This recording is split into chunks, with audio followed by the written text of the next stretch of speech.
Yeah,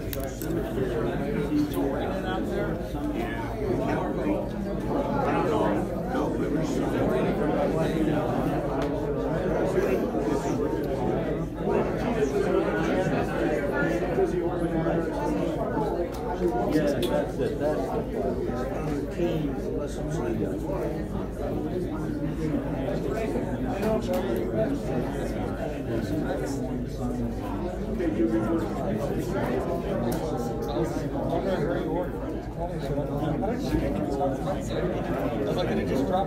All right, we're going to start the meeting now, so if everyone could please. Okay. Thank you for coming to Americans for Restoring the Constitution, other known as AFRTC. This is our 5th candidate forum, and we're very pleased with the turnout.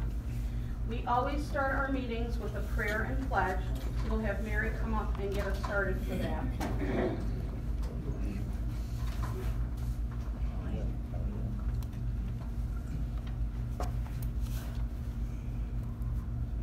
Dear Heavenly Father, we call upon your guidance and grace as did the founding fathers of our great nation.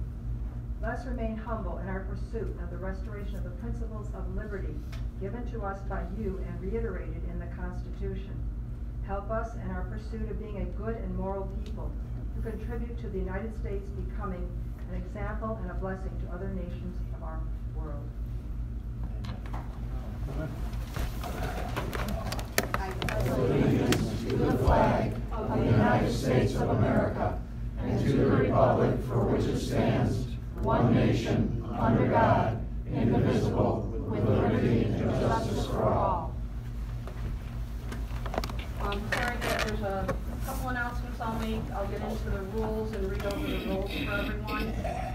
We do have some information up here that George Phillips from Reclaim New York wanted us to have, as well as we have a flyer for George Bazama. I hope I'm pronouncing that right. He's running for the Broome County District for legislator. So that information's up here, as well as a copy of all the rules. Before we begin, I would like to wish everyone a happy Constitution Day. Constitution Day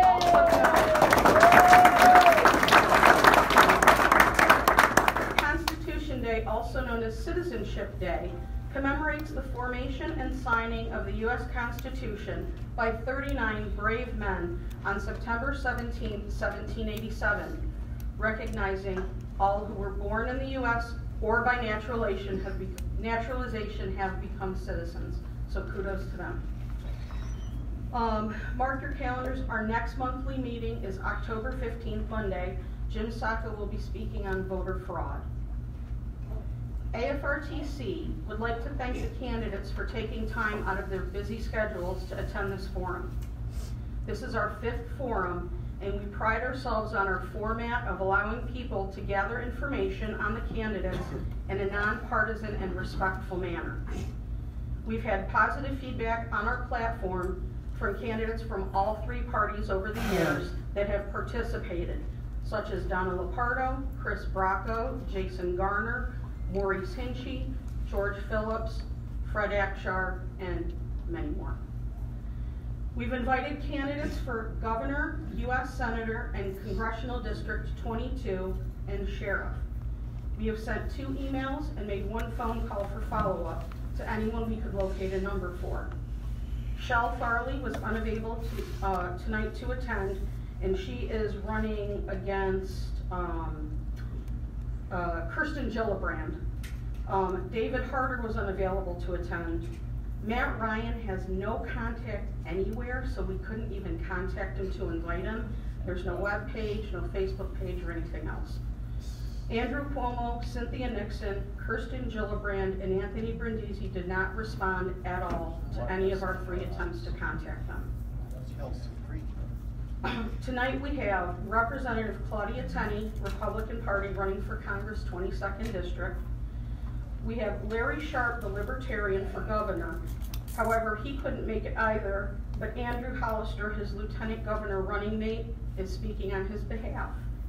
And Mark Molinaro, Republican, running for Governor. New York State Senator Fred Akshar will be speaking on his behalf. Rules of the forum. They're listed on the front table. If everyone could write legibly, please. One question per sheet or card, put it in the basket of the candidate that the question is for. Then our board member, Jim, will ask the question of the candidate. We'll try to get through as many as we can by 8:45, 8:50 p.m. Any that we don't get through, I don't think the candidates would mind if I emailed them the questions and they could send response, and I'll put it on our Facebook page. There's paper and pencils if you didn't come with your question ahead. If during the meeting you can think of any questions to ask, fill out a card, raise it in the air, and Ted will come by and pick it up and put it in the basket for you. Reminder, this is a forum for the candidates to inform us of their own views and solutions on the issues that they see. Each candidate's going to have 15 minutes uninterrupted to speak about their political platform, then we'll follow with question and answer. Candidates should not engage opponent or discuss their opponent's views. It's about them.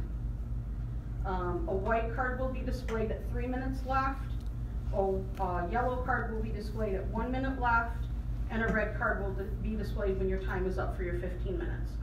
And we'll also place the red card up when the answer period is done. You'll each have 2 minutes to answer, up to 2 minutes to answer every question that's asked. There's tables for literature, so if anyone is interested in any, they can head back there after the meeting. Rules for attendees. I already went over the question. Turn cell phones off.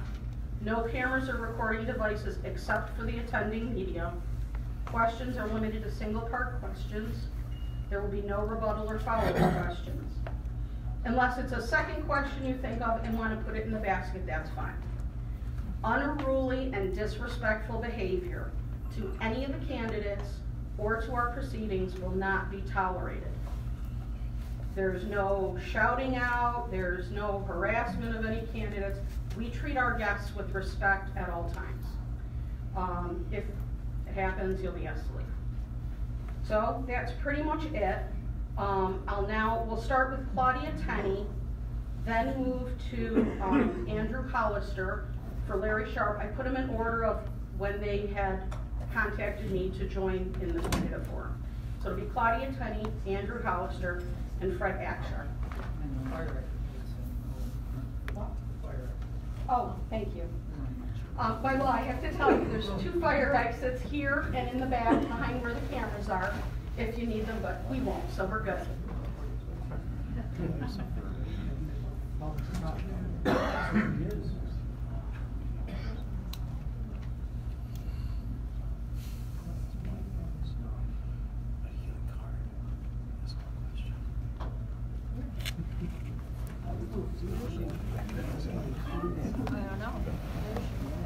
Claudia?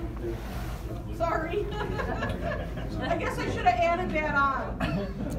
Claudia Tenney, everyone.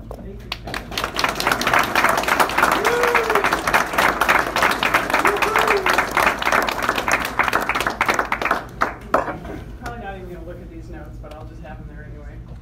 Just wanted to say thank you so much to all of you, for the organizers, for doing this event. I think this is my 5th.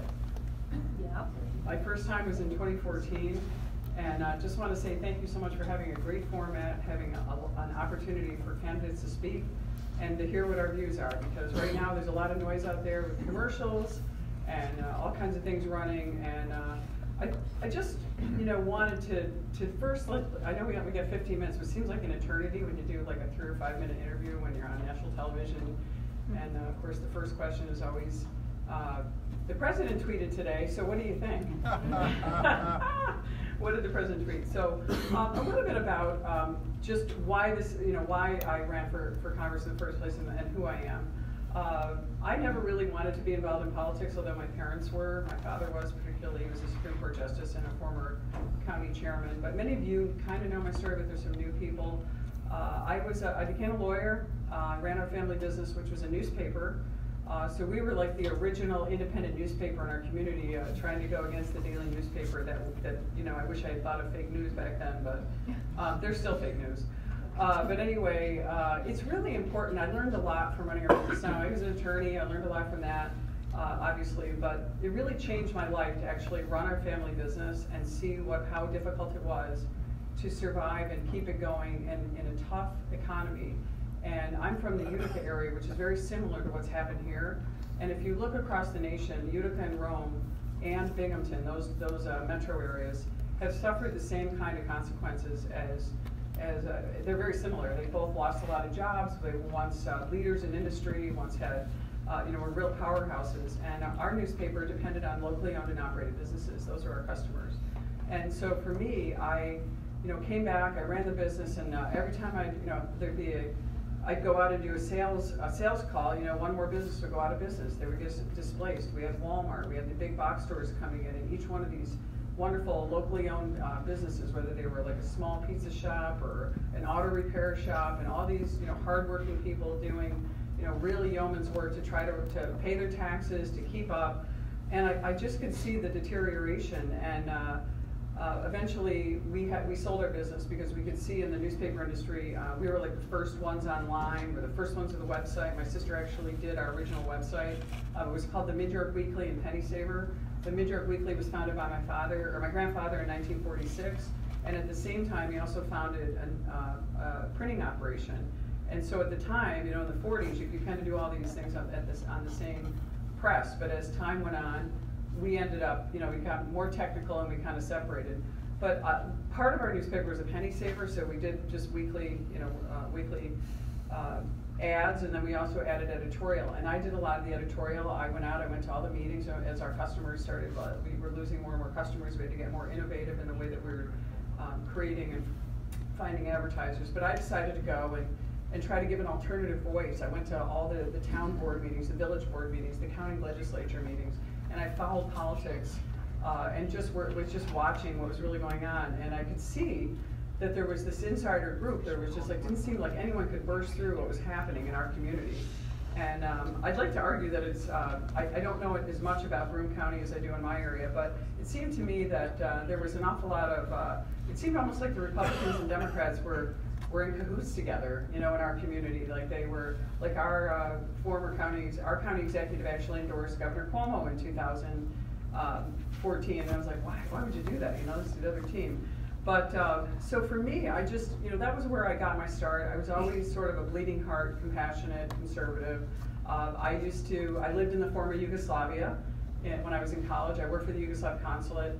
And so, after the war in Yugoslavia in the 90s, I'd already come home and finished law school, and my son was very young. I was very helpful and instrumental in bringing the Bosnian refugees to Utica and reintroducing them to a safe haven because they had been persecuted in Bosnia. A lot of people don't, almost no one in Utica knows that story about me because our newspaper just refuses to cover that part of the story. And I speak a little Serbo-Croatian or Bosnian, whichever language you want. I know actually Bosnian. The purest form of Croatian is actually spoken in Bosnia. But anyway, basically the Latin version of the language. And then I've just spent a lot of my time doing that. So I got interested in politics when I just realized things weren't happening the way they should be, and the Republicans weren't doing really what I thought they should be doing. And so once we sold the business in 2004, after my father had passed away, I got involved in politics and really didn't think I was going to run for anything. But the former assemblyman decided to retire and said, you should just run for my position. And I said, okay, I'll go out there and fight what I call now the sewer in Albany. And so that's what I did. I got involved in politics, and I actually had to defeat our Republican county chairman to get the seat in the assembly because they were working against me. And all I was fighting for were taxes, small business owners, people our family farms who had been inundated and hurt by regulations, just like our small businesses were, difficulty in dealing with the price of milk. I mean, whether it was agriculture, especially dairy, our small businesses were paying some of the highest taxes. Our farmers, even with the ag exemption, were paying huge property taxes. And so I went to Albany and followed in the footsteps. And he's here actually, by the way. My Dave Townsend's here. He was our assemblyman before me, and he's here helping me drive around. But you know, I got in there and I said, wow, what are we doing in Albany? This is unbelievable. It is like one party rule in Albany. It is really tough. And save the Senate, which is our savior. I mean, if we didn't have a Republican Senate, so many horrible bills would be, that I vote on time and time again, and when I was a member of the State Assembly, would end up coming to the floor. And I know Senator Akshar is here. He's going to probably talk a little bit about the state side, but we have a real crisis going on this year. If we lose the state Senate, I mean, you're going to see changes in our state that are going to put us in a path much worse than even California right now in terms of high taxes. New Jersey just raised their income tax to 11%, which is one of their highest taxes. And so, you know, this idea of spending a ton of money, of taxpayer money, the idea of what they call cronyism, that's taking taxpayer money and using that for economic development schemes. And we all live in New York State, and I'll just give you some facts. $8 billion a year our governor uses to run around and sprinkle this money around and use it to create jobs, supposedly, or economic development. But it's interesting. We spend 4 times more on this economic development with that $8 billion than any other state in the country, and we're dead last in job creation. So something's not working. And so I struggled down in Albany. I stood up to Sheldon Silver, who was our corrupt speaker back in 2012, not even during the modern part. I mean, I realized he was, you know, he was using taxpayer dollars to pay off sexual harassment claims, and I stood up to him and asked for his resignation as a speaker, because he doesn't need to step down from an assemblyman unless he commits a crime. And so I just was really an honest person, and I was a fighter for against corruption, and that was really what I stood for. I'm also a conservative, as you all know, and I believe in our Constitution. And I felt like it was such a struggle in Albany, but I could see that in the Congress, a lot of those things were happening as well, that we were losing our grip on what we really are. And I kept hearing people on the radio and TV and in the big talking heads saying, oh, well, our democracy. And I was like, no, we are a self-governing constitutional republic. It is really important that our people understand that, because our founders knew, and this is why this is such a great organization, our founders knew that democracy would lead to some kind of tyranny. And so by self-governing, that means that it's up to us, each one of us, the people, as it says in the 10th Amendment, it's up to us to govern ourselves, to be as informed as we can, to be citizens, to do what we have to do to keep this country going so we can maintain our rights and our freedoms from government. And we've gone the other direction. We have a very large federal government, we have a very large state government, and that's part of the reason I decided to run. It's really important, these principles in Congress, and you get to Congress, and by the way, I just want to preface this, there are good people on both sides, in Albany, believe it or not, and there are good people on both sides in Washington. Unfortunately, we have driving forces that keep us from getting to some of the things we need to do. But I think that we are in a crisis right now in Washington, and that's one of the reasons I've been fighting to try to fix some of the things that we can't fix on the state level, as much as we may try. Some of the things like really high taxes, high regulations, the corruption that's happening, and that, believe it or not, I always refer to Albany as the sewer and Washington as the swamp, because, by the way, their animals can live in the swamp, and I think there's this really funny commercial they're running of me, like they're dropping me into the swamp with all these animals and everything, alligators and everything, as if I've joined the swamp. And just for the record, and I just told the news media this, you're looking here today, your representative is the biggest underdog in the House of Representatives in the nation. I had more money spent against me than I had to defend, which is what made me the underdog. I mean, I have been able to scratch and claw through grassroots efforts, through the help of some of the people in this room, by just trying to tell the truth, by trying to stand up for our Constitution, for standing up for basic rights, and being reasonable. And it's not an easy battle in Washington. You know, you get down there, and by the way, the Republicans supposedly have the majority, but the Republicans are like a large coalition. I think we have kind of a coalition government. And so those are things that, you know, you have to, you know, the Republicans have many factions. The Democrats have one. That's just no. They're not going to vote for anything, no matter how good it is. They're not going to vote for it. And I'm hoping that they're going to come around and be more bipartisan. That hasn't happened yet. But I think that's one of the things that I stood up for and fought for, and I'm doing that in Washington. And luckily for me, both my parents have passed away. My mother passed away 3 years ago. My dad passed away 14 years ago. And I have just one son, who many of you know and you've met. And he's doing extremely well. He's a Naval Academy graduate. He graduated in 2013. He's now a captain in the Marine Corps. He was in the Middle East and overseas a few times during his first 5 years in the Marines, and now he is a captain and running an I&I station in Erie, Pennsylvania, of all places, and he's getting a master's degree at the Naval War College, which he's doing remotely. He doesn't actually have to go to Newport. And I think he's doing really well. So for me, other than my dog, I have a lot of time to be able to put into this job. But more important than that, I'm really passionate about what I'm trying to do in this job. I'm committed to it. I work every single day. I just, it's interesting, you see these narratives. I know that the biggest thing that scares my opponent and everybody out in the news media is that I literally go to events and meet people every single day. I've done over 30 town halls. Yes, we've changed them. We don't call them town halls anymore. We call them open forums now. Town halls and coffees. I've done over 100 meetings that are group meetings, whether they're coffees, roundtable discussions with dairy farmers on opioids, with veterans, with all kinds of groups. And so those are the things I'm trying to be as transparent and meet as many people as possible. So what do? They say she doesn't meet with her constituents. Well, that's just not true. And I have been coming against an awful lot of aggressive, we have death threats, a lot of those issues. So for me, continuing to fight the battle to lower taxes, to reduce regulations on the federal level as much as we can has been part of my mission. And we've been doing that. And as much as you may or may not like the personality of the president, but this president has gotten so much done against so much pressure and against so much angst and anxiety. I've never seen anything like it before. I remember when I was in college and Reagan was president, and I thought it was unbelievable. I remember when they denied Bush that he didn't win in 2000. Remember that whole hanging chads? And now we have a president that's being, just tormented every single day. Whether you agree with him or not, he is so successful in what he's been able to do. We have had an incredible run in the House.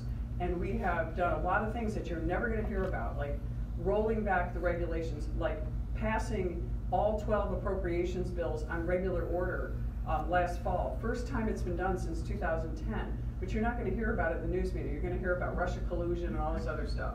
And it's really important that we break through some of this stuff and tell you about what good is happening. And let me tell you a little something just quickly before I end about the tax cuts.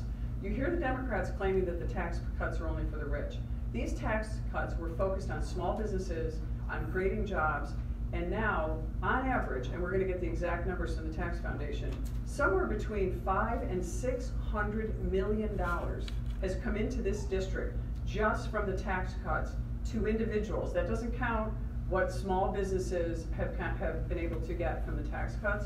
And you're seeing economic growth, you're seeing job creation that we haven't seen literally in decades in this community. The unemployment rate across all sectors, you hear the president talk about that, is really unprecedented. So a lot of really good things are happening. And what scares me the most is if we get caught up in the dust of what's happening with trying to deny the president the ability to do the job he's done, I think is going to be a problem in the future. But I'm continuing to fight the fight every day. I want to hear from you. I want to meet with you. I've met with so many people. And I got to tell you, there are some people that are Democrats and on the other side who I've met with who have good ideas, and we've implemented those. We've introduced bills. I do stand up to the president. When his very first budget came out, there were 9 specific items, whether it was community service block grants, community development block grants, a number of issues that I came out with, and we objected to them. And the first thing I did, we wrote to the president, we wrote to his staff, and in the end, we were able to persuade him to get those things funded and brought back.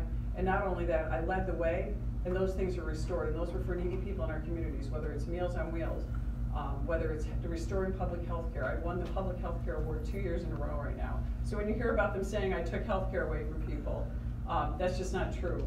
So we do have work to do. There's a number of things happening, but I look forward to hearing from the other candidates and hearing your questions as we move forward. Thank you so much.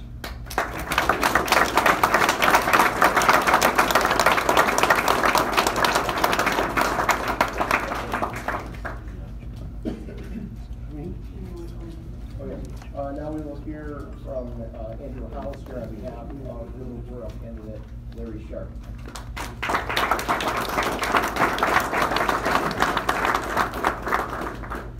Thank you everybody for coming out. I see some familiar faces in the crowd, which is awesome. Some of you that I've worked with for years, others of you that I've met along the trail, but I see a lot of you that I've never met before, which is amazing because there's more and more voters coming out, becoming interested and engaged in the process.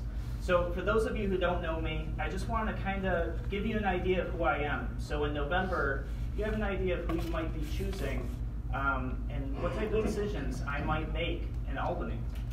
So I was born and raised in Rochester, New York, definitely Western New York, upstate, but born in the city. So sometimes that has a little bit different of a feel. I was born and raised in the 19th Ward. I don't know how many people know Rochester, but if you know Rochester and you know the 19th Ward, we were actually rated worse off than Detroit just a few years ago. So just to give you that picture, that's where I grew up. At 18 years old, regardless of where I grew up, I knew that I absolutely loved technology. I had a passion for building solutions and for fixing things. So I actually started my first company at 18. It's an IT company. I still run it today. We have 7 employees. We made a commitment to the community, to stay in the community, never outsource. And we've kept that promise to this day. Every person who works for us lives in Rochester, New York. But that wasn't the only thing I did. I became a volunteer first responder because serving the community, I wanted to do more than just work. So in my free time, I was a volunteer EMT. I worked on different emergencies. I worked the late night shift because during the day I worked. And that's how I spent my weekends. I also became a ham radio operator, and I started working with groups like ARES and RACES to provide emergency disaster communications. So when things like hurricanes come through, I actually went to the command center there to help facilitate communications to help people. It's just what I enjoy doing in my free time. But how did I get here? Why am I doing this today? Well, to be honest, I grew up in an inner city school, graduated from an inner city school, and my education on the Constitution was actually mostly from home, not so much in the school district, in the school system. And so I grew up hunting, had my bow and gun hunting license at 12 years old. It was a big part of my family's culture. My grandfather was a World War II vet. And so every chance he got, he instilled that type of upbringing in me. And so as you would imagine, firearms were actually a big part of my life, and constitutional rights were. But in school I learned that the Constitution was absolute, and that it protected us from our government. Well, in 2013, I had a really rude awakening. The SAFE Act got passed. And I learned something, a big something for me at that time. And that is, in New York State, the Second Amendment's not the Second Amendment. It's a second suggestion. And our Constitution is up for grabs. And our rights are up for grabs. And so that woke me up. So I started traveling the state doing voter registration, voter education. That's the only thing I knew to do. This was me learning the process. Well, something changed for me about 2 years ago. 2 years ago, I got married. My wife and I started planning for children. And you know what happened? Just something I never expected. Friends, family members, people would ask me the same question independently, over and over again. That question was, when are you leaving? You're starting a family. When are you leaving New York State? And I was like, why would I leave? Oh, we started looking at education. Ranked 39th for graduation rates in the nation, 39th. Yet we spend on average $10,000 more per student per year. It's terrible. We're ranked 40th right now for business friendliness.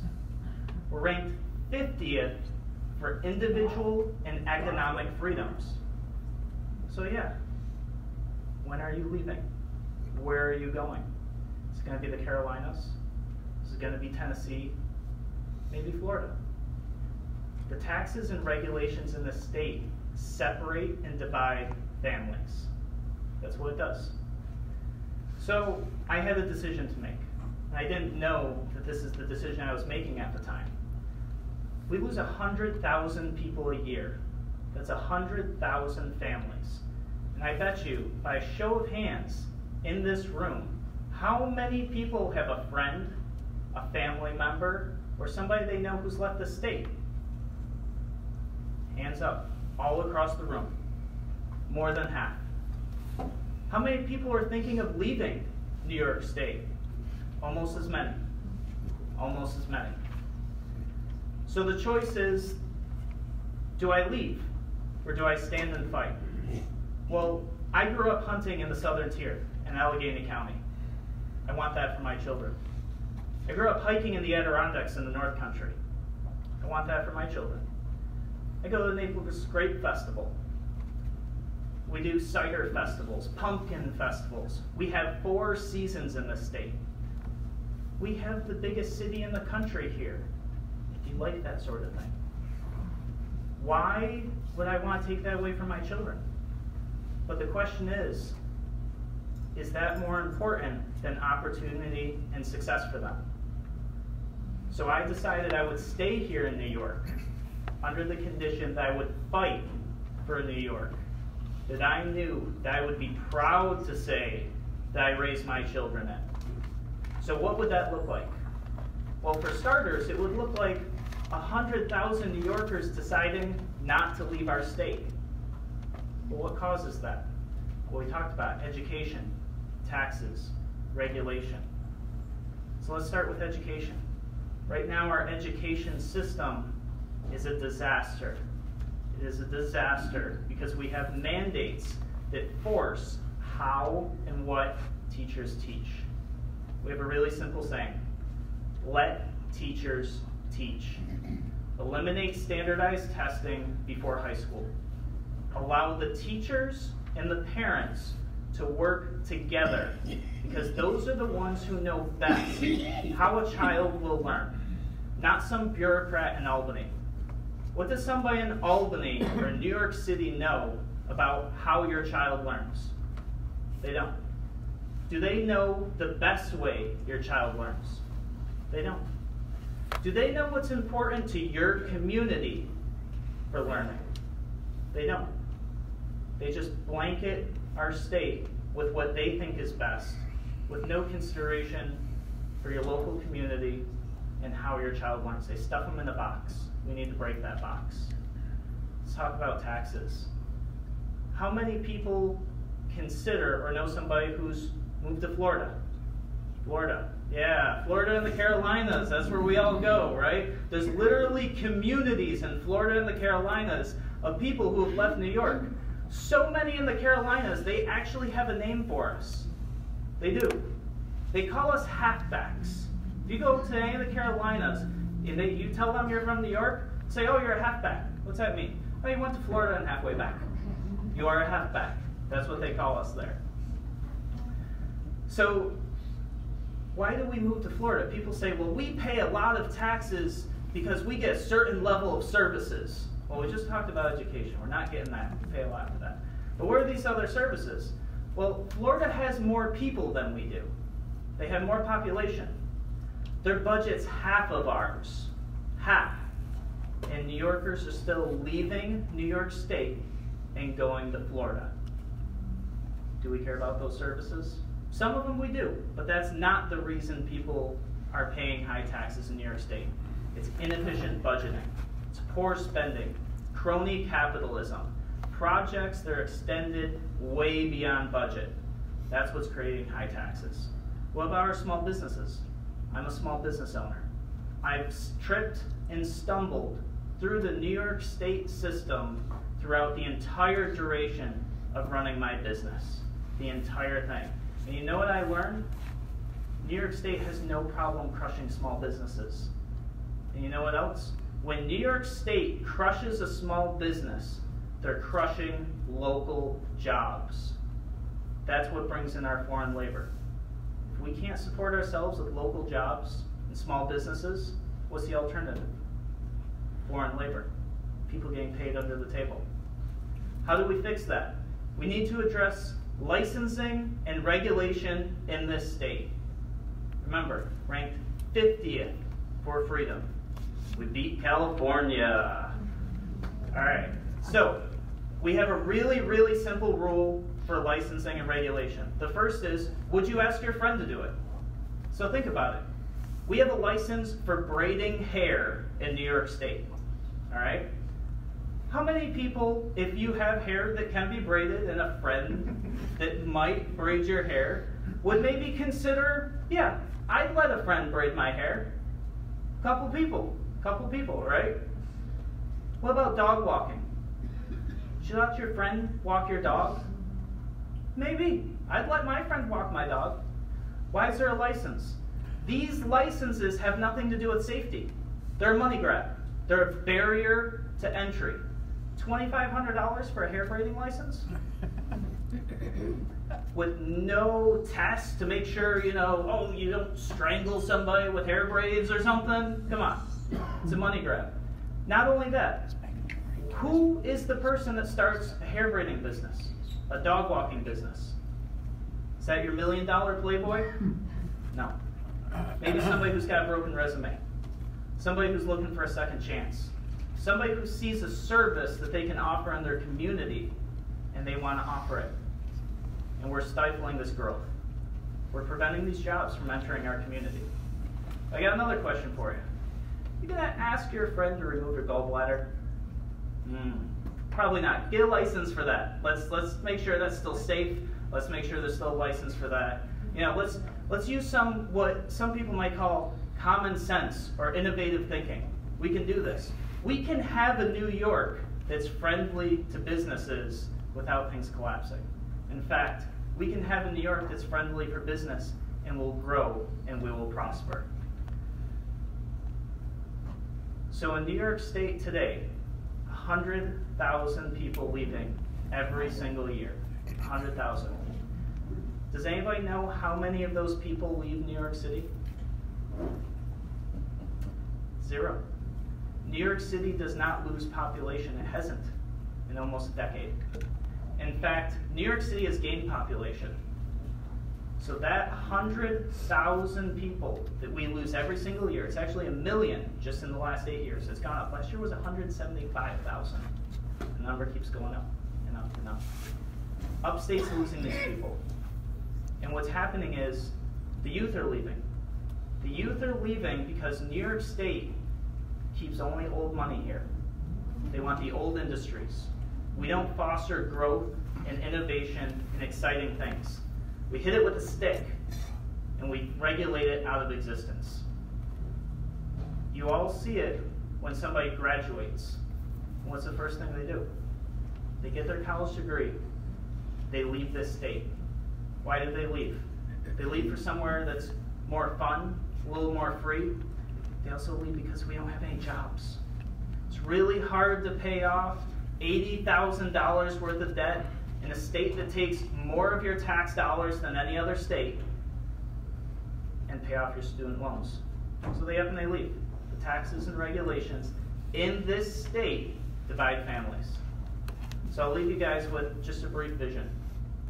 And that is, on November 6th, you're going to have a decision to make. And I'm not going to try to tell you what decision you should make. I only ask that you check out Larry Sharp and myself. Look at the proposals that we're offering. They're very detailed. Some of the proposals are pages and pages long of very well articulated and calculated out changes that we can use for New York State.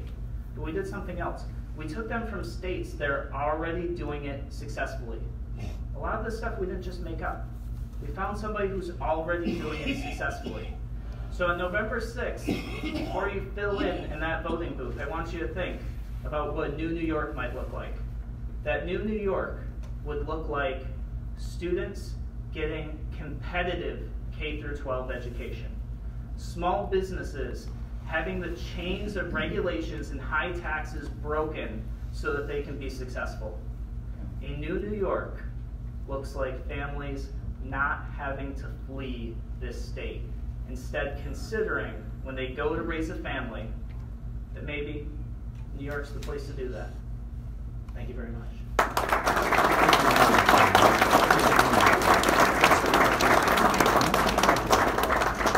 Thank you, Mr. Hollister. We will now hear from Senator Brad Ashtar on behalf of gubernatorial candidate Mark Molinaro.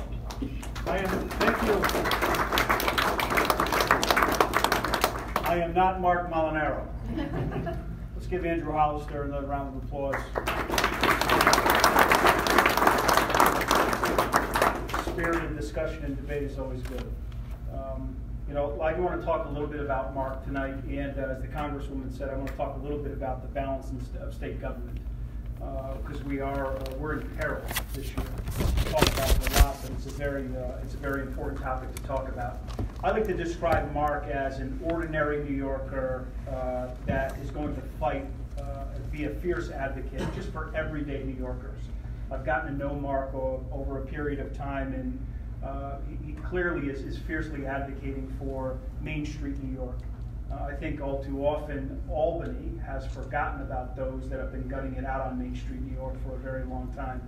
So I want to talk a little bit about Mark's accomplishments to date as the mayor, the youngest mayor in the nation, and the Dutchess County executive. Mark inherited a $40 million budget gap when he became elected to the Dutchess County Executive's office, and he has turned that into a $20 million surplus. He's provided 4 years of straight property tax cuts as the county executive. He's running on several platforms, but he talks very specifically about cutting taxes and having stronger fiscal viability. Again, he wants to make the property tax cap permanent, and he wants to make government leaner and more efficient. In Dutchess County, he has shrunk the county workforce to the smallest it's ever been without services being cut. I think that's important. Government, as Andrew talks about, and as the Congresswoman talks about, government is usually fat, right? There's a lot of fat in government, and you have to find ways to trim, and he has certainly done that. I want to correct my new friend, Andrew Hollister, on a couple of things.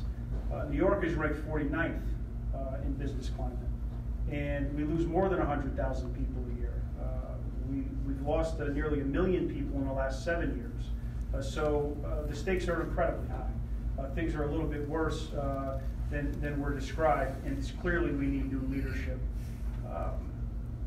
Property taxes, as I say, very, very important to Marcus, and I'm sure, just by a show of hands, who wants to see lower property taxes? Does anybody think they don't pay enough in property taxes? And he has a way to do that. Every dollar saved is going to be put back into reducing property taxes. Something that I hold very near and dear to my heart, and something that I'm advocating very fiercely for in Albany, is the state takeover of Medicaid. The state requires the counties to pay too much, and while that cost may have been capped, it's still too much, and if the state thinks it's an important program, we should in fact pay for it. Very simple. And you could provide, I see Mr. Hebner is in the audience, I'm sure you would love to stop paying the county share, especially in this county, right, of Medicaid. It's over $30 million a year in this county that Broome County sends up to the state for their share. Think about that. If we said to you in Albany, we're going to pay that $30 million, but you have to pass that along to the property taxpayers in the county, I'm sure people would be very, very happy. So it's something that we're pushing in the legislature, and Marcus wants to ensure becomes a reality. Look, the governor really is surrounded by corruption, and you've heard the first two speakers talk about this. This pay-to-play is completely out of control in Albany, and from that $8 billion that the governor spends a year, you're seeing people write him massive, massive checks, and that has to stop. And under Molinaro's watch, it will in fact stop. He wants to take money out of politics, abolish the giveaways to corporations, because that is in essence what is happening. Again, you're seeing massive amounts of your tax dollars go to people in the community, and then they in turn are writing very big checks. Wants to ban pay-to-play donations. You get money from the state of New York, you can't write a campaign check. You can't do that. So keeping New Yorkers safe is very important to him as well. You've seen this governor with his recent pardon of 24,000 felons, all in an effort to ensure more people can vote. You're seeing a massive shift to the left by this governor. And you know, he called me the other day and he said to me, why is it that we can't get along? Why is it that we can't see eye to eye? And I told him, very frankly, because of your misguided policies. And the people that I represent here in the Southern Tier are not aligned with you. And for far too often, I think Albany has forgotten about them. And we're not doing anything to help them. And we need to do more. The governor told me, he said, I lay awake at night and I think about the Southern Tier and what more we can do.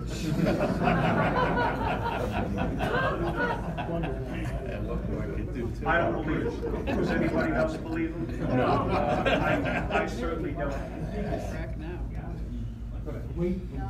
Oh, we can't do it? I'm sorry. I'm sorry. No, that's okay. The way that the rules are is we're not going to have commentary from the audience. Okay, I know that warranted commentary. You're right. It's very, very hard. So look, I'm supporting Marcus Molinaro. I'm really splitting my time doing two things this year. I've been blessed. I've got the good fortune of running unopposed this year. I thank everybody who has supported us for the last 3 years. So we're doing two things. We're supporting Marcus Molinaro and ensuring that he gets elected so we can have some change in the executive chamber. And we're fighting to ensure that we keep the state senate. Because as the Congresswoman said, really, I've often said this, in my short tenure in the state senate, it's great being in the majority because you can get things done.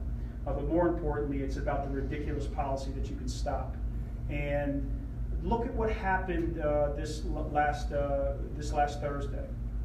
You saw 6 out of the 8 IDC members lose their re-election bid.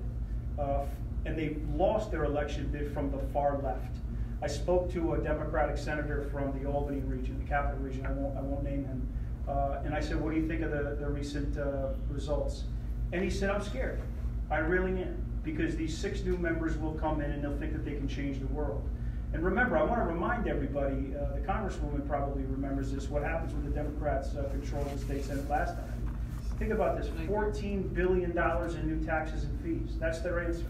Spend money, right? Ocasio-Cortez the other day, all her plan, $40 trillion, right? I think she came up with $2 trillion, Congresswoman. She thought maybe she could raise $2 trillion by increasing taxes, left $38 trillion under her plan.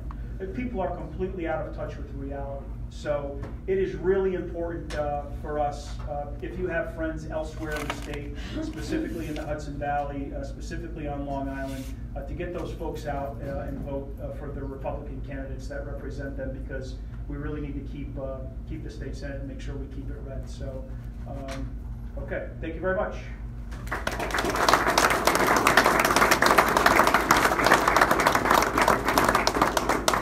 Thank you, Senator Akshar. And now, Congresswoman Tenney, you are on the clock. First question is, I'm going to have to edit this a little bit. Can you compare and contrast your principles of governance with your voting record and with what President Trump advocates? So compare and contrast those 3 things.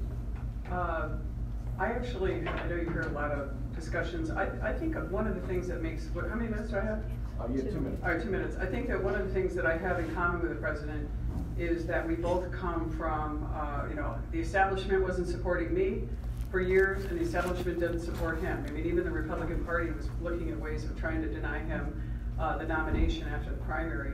I think the difference between me is I think that, and with all due respect to the president, because he's someone who's been a business owner, I'm a business owner, I think we have that in common. I don't think he's someone who is deeply rooted in the constitutional principles. But I think that he's got good people around him. He's smart enough to know what he doesn't know. He's had some mistakes, and that's what's going to happen when you don't have experience in government. We all make mistakes. I just have spent a lot more time studying our government as a lawyer, as someone who's been involved in government myself, and I have experience. But I think he's doing a really good job. Generally, what's happening in this country is just really phenomenal. After a number of years of what I think have been devastating, we are now sitting on, we had Obamacare passed, and it's really hurting our small business owners. It's hurting seniors. We robbed almost $800 billion from Medicare to put into Obamacare. We expanded Medicaid to the point where our taxpayers are struggling. So I think from that standpoint, I think the president has the same kind of common sense approach that I do, but I think when he doesn't understand something, he does reach out. I did have sort of an interesting meeting with the president once earlier this year, where I happened to be sitting in the Oval Office, and we're doing a bill signing on human trafficking legislation, really important because It's part of what our problem with the border is human trafficking and drug trafficking. And the president actually, turned to me and said, I have some questions for you about various items, these things that were legal questions. And I was sort of surprised. Here I am with the President of the United States in the Oval Office, and he's asking little old me from upstate New York about government issues. But I think that the fact that he's willing to learn and ask questions and seek out people who do know, I think says a lot about him. And I think that we have that in common. Thank you. Thank you. Next, Andrew Hollister. How would you fund Medicaid?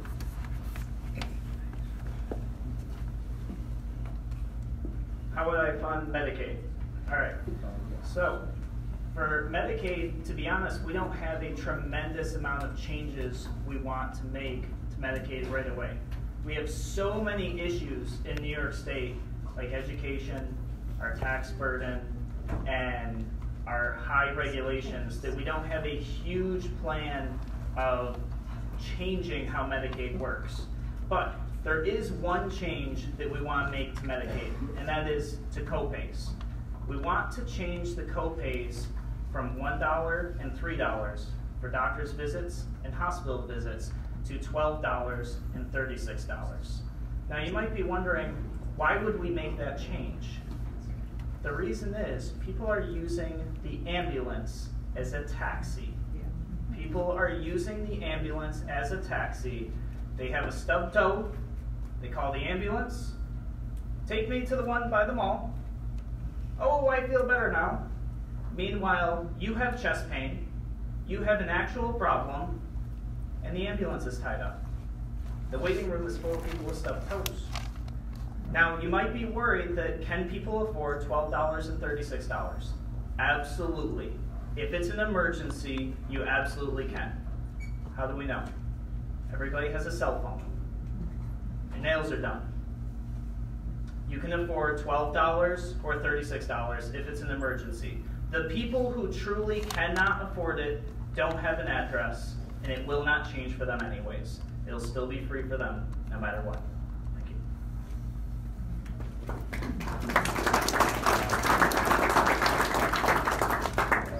Thank you.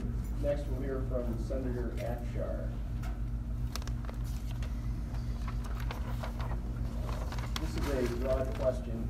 How can we share information effectively?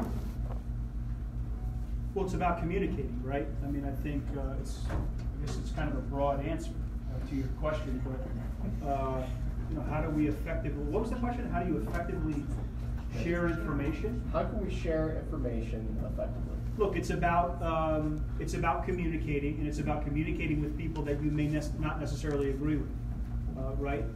Of course, people are on different sides of the issue, and Mark and I share in this, right? It's about bringing people together and having a willingness to bring people to the table that you may not necessarily agree with and have a meaningful conversation. You can find solutions to nearly any problem, but again, you have to have a willingness to sit down and have conversations with folks. Mark has certainly done that as the Dutchess County executive and through his political career, and as long as the end result is obtained, Mark doesn't care who he has to work with. Thanks.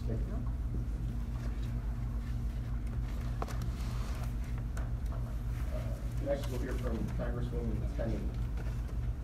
Do you have any ideas on how to stop the blatant bias against conservatives on social media, such as Facebook, Twitter, and Google? Yeah, it is a problem. Actually, we're seeing what's happening with Google now. We're seeing it's happening with everyone. I mean, they're censoring Facebook, censoring Google. One of the things we can do is obviously monitor it. We can have a chance to look at it. I worry about any time we go in and try to control speech. We have this is a country that is founded on the First Amendment principles, and even the most hideous speech is protected by our government, and as long as it's not inciting violence. The famous case, if you're a lawyer, where you can't scream fire in a crowded movie hog, and there's a point where you have to exercise some caution. There are some limitations, but I think the censorship is what we're really looking at, and in Google right now we're finding out, and also on Twitter and also on Facebook. I mean, I don't know how you combat it, other than I'd love to see us create another alternative, another portal. I think every time that, you know, Google, the executive just came to testify in front of Congress, having other options, being able to control and call them out when that happens, I think is one of the things we can do. I do worry about limiting speech, because I think it's a really important part of what we stand for. From that perspective, I think more media on our side, more media that's like speaking up and being able to be free and get out those, get on the airwaves. But then again, when you look at a giant like Google, remember the old days when we had one telephone company and they split them up into baby bells. Now we've got Google, which actually controls, it looks like, most of the internet or most of the social media space.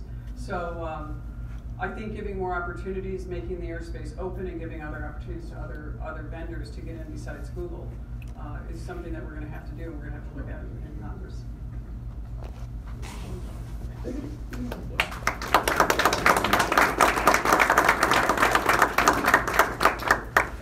Mr. House.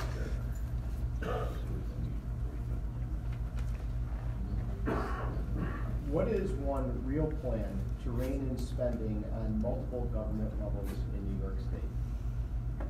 So to rein in spending, we have to look at taxes. And a lot of times people talk about tax cuts. But to be honest, I'm not a fan of tax cuts, because what happens when taxes get cut, they get shifted somewhere else. So maybe you lower the gas tax, but now we got you on property tax. Maybe we lower the business tax, but we get you on, you know, a permit tax instead, or some new license. So we need to address spending. It starts with dissolving or assigning responsibility to all these boards and committees that are responsible for our money. If you look at what happens in New York State today, what happens is people are going to jail on these boards and committees. And what's happening is nobody's truly in charge. You look at, somebody gets appointed to a position of a committee, that committee gets in trouble for corruption, nobody's really in charge. Those people go to jail, but not the people who appointed them. You see that in the media constantly, and you wonder why one person goes to jail and somebody else doesn't. So if we want to address spending, we have to assign responsibility and transparency to everything, so that the person who's actually pulling the strings, and so that it's transparent, and so that person is actually responsible. Thank you.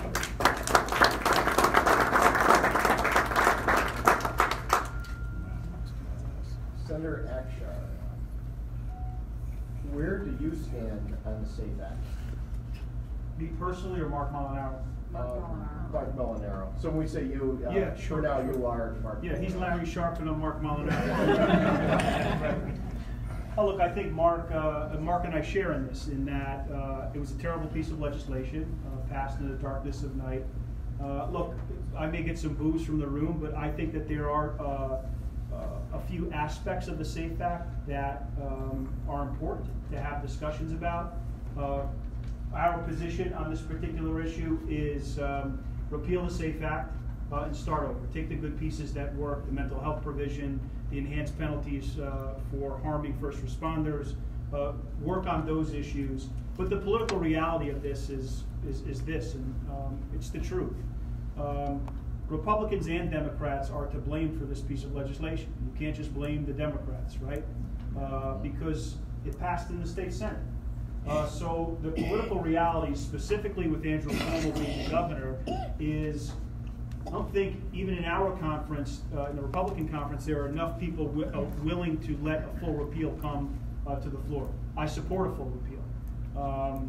But then say you pass it in the Senate, never going to move in the Assembly. Never. The Assembly would never ever take it up. In the event, though, that they did and it made it to the governor's desk, he would never sign to repeal it. So our position is relatively clear. Try to take the things that work and try to slowly chip away at the bad pieces. But a full repeal, I don't think ever happens. Thank you.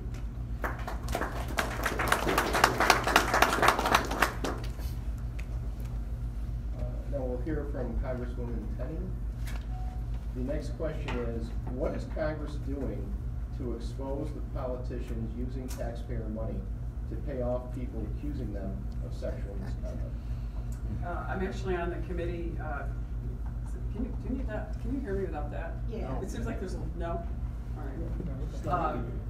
First of all, one of the things that happens, and this is of course really relevant today because we have our Supreme Court nominee being accused by the accuser alleging an incident from 35 years ago. But what happens in Congress is you have each member operates an office separately. So I have my own office. If I get accused of sexual harassment in my office, or one of my employees does, there's a procedure that we go through the ethics committee. That's something Sheldon Silver didn't do, by the way. He went beyond the ethics committee in 2012 when there were sexual harassment claims, had the controller write checks out to pay off sexual harassment victims secretly so that no one would know about it. And that was actually a direct violation of the newly historic ethics rules that we just passed. But we don't do that in Congress, so what we do is review the what's happening in the ethics committee, goes through, they make a determination about whether this person was actually sexual harassment or not, or whether it was sexual abuse or whatever it would have been. And then that determination gets made at that point, if there was a settlement, whether it was appropriate to pay that settlement. And right now we put a bill in that would say that we can't use taxpayer money, it was prohibited. That bill is sitting in the House. We passed it. It is waiting to be passed in the Senate. So it hasn't been done yet, just like we have almost 400 bills that we sent to the Senate at the end of July, and we've got a few passed and a few done in the month of August because they decided not to go home. But we have put that bill in place, and to prevent the ability of them to use taxpayer money to pay off sexual harassment claims. But you have to always remember that members of Congress there might be someone in your office that's wrongly accused, and it also could be used as a weapon. And I'll just give you a perfect example. If we had a member of Congress who was wrongly accused, and they had to pay for litigation, and they weren't someone like me, who's not one of the wealthy members. You know, a lot of members of Congress don't even take their pay. So the question is, you know, you can accuse anybody of sexual. Yeah, I mean, you can accuse anyone of sexual harassment, and you could run them literally into bankruptcy without having an adjudication. So it's not that simple of an issue. Thanks.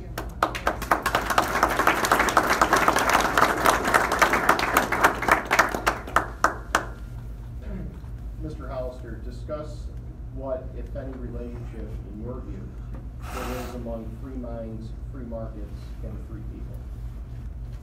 Can I take the safe bet question first? That's like my thing, you know. Like, I'd be happy to answer both, but could I do that? Is there anything in the rules about that? Do it. Well, you're really supposed to answer the question. Okay, all right. So I'm sure it'll be in there. You're going to have the opportunity for a closing statement, and during your perfect. closing, you can. I can address that. All right. So the relation between free minds, free markets, and the free people. Okay. So the relation of those three things is the foundation of what America was founded on. The idea that there should be no taxation without representation. This is what our country was founded on. We've lost sight of that over the years. We literally fought for our independence over a T-tax, over taxation without representation. So those three things, the things they have in common, are all of you here in the room. And the type of liberty you should have today. Remember, we're ranked 50th in freedom. Do we have that today? We don't have that today. But November 6th, we can turn the direction of New York State out of the direction of tyranny and back in the direction of freedom. And we can work towards those three things being a reality here in New York State.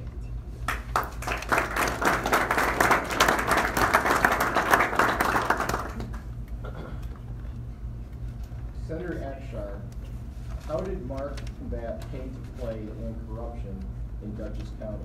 Did he take donations from companies that received county money? Yeah, look, I think there's a lot of discussion about that, and I think Mark has been really, really clear that some have made the argument, right, that people who got contracts in the county were in fact donors of his. He's been clear that the process was very, very transparent, and you can't make a comparison to what you're seeing under Andrew Cuomo. Thank you.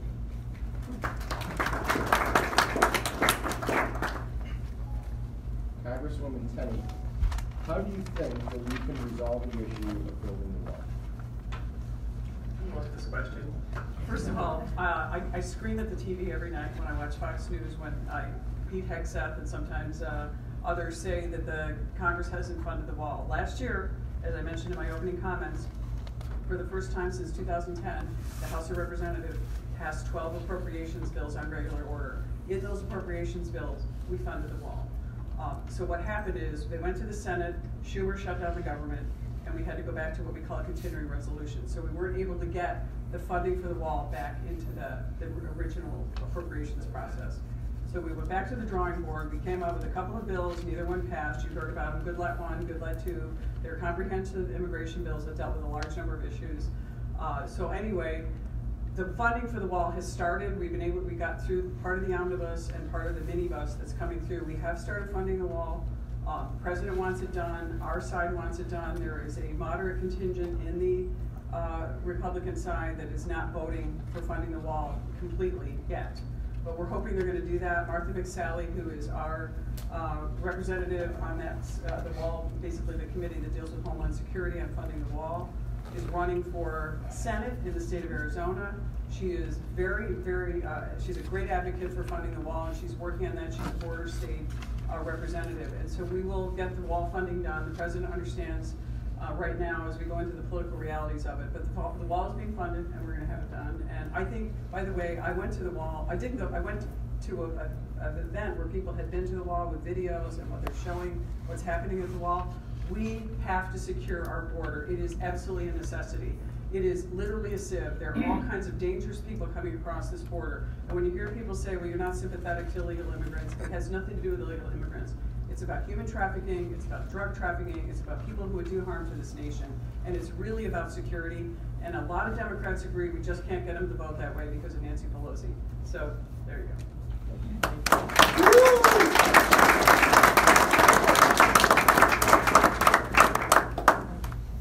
Mr. Hollister, do you believe in strong borders? I believe in safe and secure borders. So this is actually a question that comes up very often when people hear of the Libertarian Party, and they immediately hear and think that the Libertarian Party means open borders. Open borders in the definition that they talk about is very different than what mainstream media says. What we talk about is government not restricting people unnecessarily for travel. So what does that mean? That means if you are an American citizen and you can validate who you are, you should be able to travel freely in and out of your own country. If you're a dangerous person, in the Libertarian Principles, we talk about the NAP, the non-aggression policy. We talk about protecting people from aggression. If you are a dangerous person, we don't want you causing aggression to other people. So strong borders kind of has a cool ring to it, but I like the idea of safe and secure.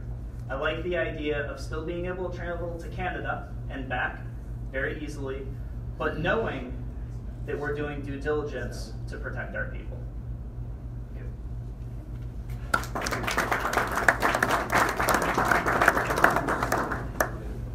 I'm ready, fire away. All right. And here we're asking for specifics.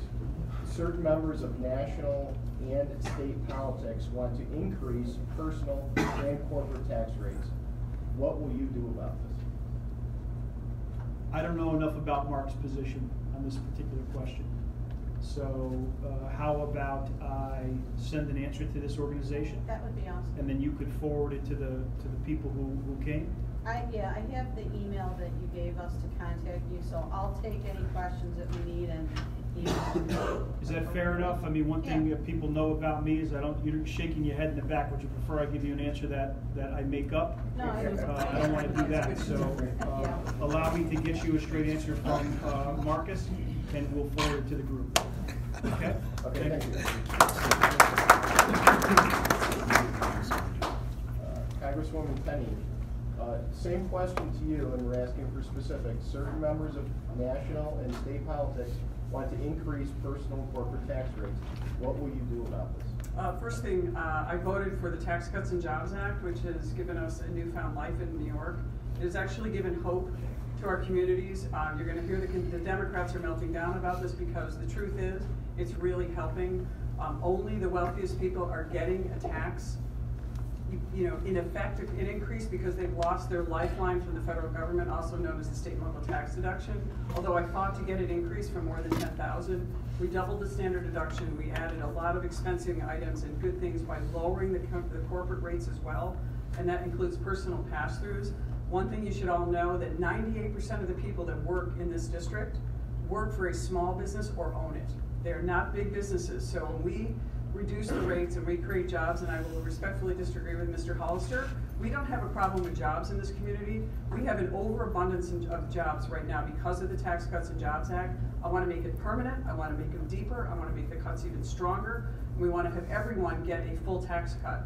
I went door to door in Endicott a couple days ago, and I went to middle-class neighborhoods, and I went up into some of the wealthier neighborhoods.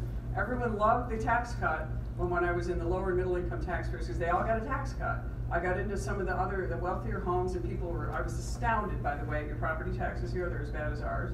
That's a huge problem. I know Fred and Mark Molinaro will fight for that. We need to reduce the burden on local governments.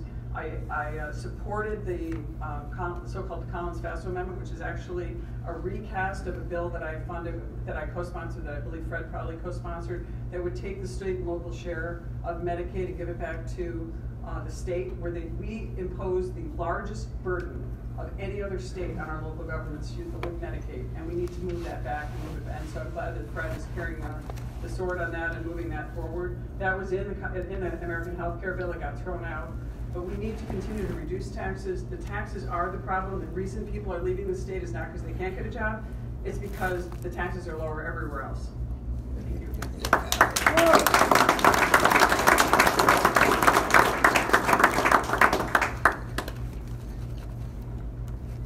Mr. Hollister, same question. Certain members of national and state politics want to increase personal and corporate tax rates. Specifically, what will you do about it? Start by saying no. I don't believe in raising taxes at all. In fact, I just talked about how we need to cut spending so the taxes can go down. Now, I mentioned that I don't like cutting taxes because taxes shift.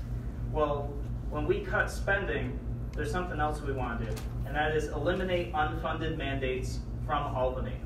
What does that look like, and what does that mean? I don't know how many people know what an unfunded mandate is, but basically it's a royal decree from Albany saying you and your county, you and your village must buy this thing, and we're not paying for it, you are. In my county, it makes up 85% of our budget. We're left with less than 15% to work on things like our roads and other things that are important. So we eliminate unfunded mandates in Albany. We cut a ton of bloat out of government, and we actually let you vote locally on your taxes. So I give you the choice to vote. If you think you're not paying enough taxes, by all means, once we do this and give the power back to your county, you can go and vote, yes, raise my taxes.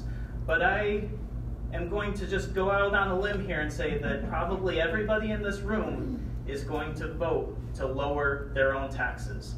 I won't do it. It'll be your choice, and you will do it. Thank you.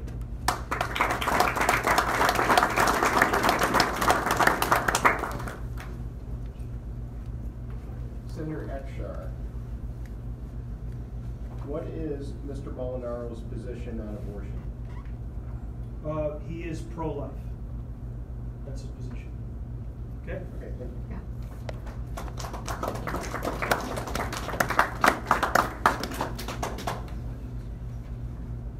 Congresswoman Tenney, we need to reform out-of-control spending in Washington. Medicare spending is astronomical. Besides cutting down on waste, how can we cut these costs? Thank you. I'm also unapologetically pro-life. Wanted a chance to answer that question. It's something I really believe strongly in. First of all, we have a couple things in government that, obviously I'm a fiscal conservative. When you get to Washington, you realize for decades and decades we've been just growing and growing our federal government.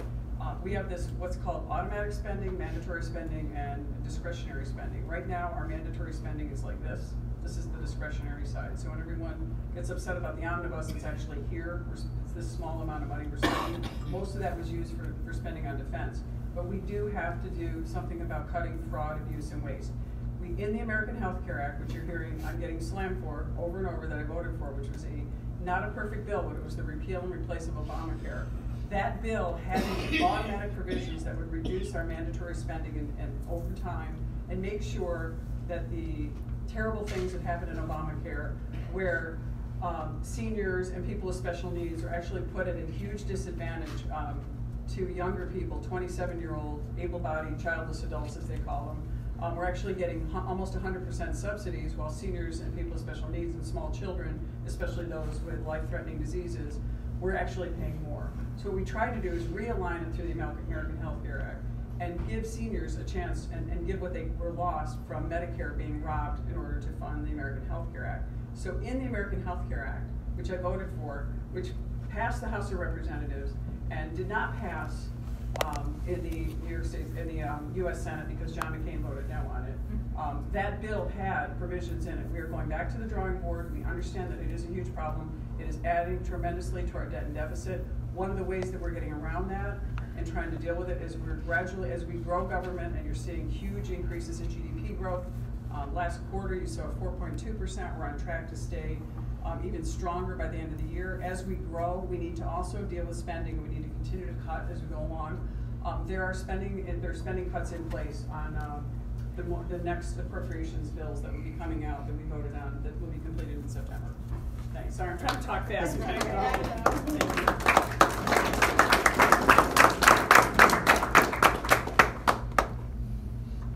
Mr. Hollister, how would you resolve the budget crisis in New York?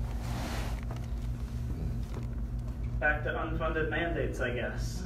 So, no, actually, we have an infrastructure problem in New York. And you know that we have this because as you drive through the roads, you see it. We have a huge problem with contracts being assigned to companies who spend way more than budget is allocated. And we talked about cronies and how that works. Well, an idea that Larry and I have is leasing naming rights to our infrastructure to cover the cost of tolls and to cover the cost of repairs. What would that look like? That would look like a bridge in New York City. Instead of being named after our royal family, maybe we name it after a company that's willing to lease the name on the bridge for $100 million a year, under the condition that they cover the maintenance too. Now let me ask you this, say it's Bank of America, it's now the Bank of America Bridge, and every day during rush hour their name gets mentioned hundreds and hundreds of times on every news station in the state or in that area. If there's potholes on that bridge, what does that make their image look like? You're gonna drive around, Staples sucks, right? Not only that, the crony capitalism goes away because if they pay a contractor to fix those holes and they don't, they're taking them to court and suing them. What happens today is us as the taxpayers, we're on the hook, we pay out anyways, and they still don't fix the roads. Thank you.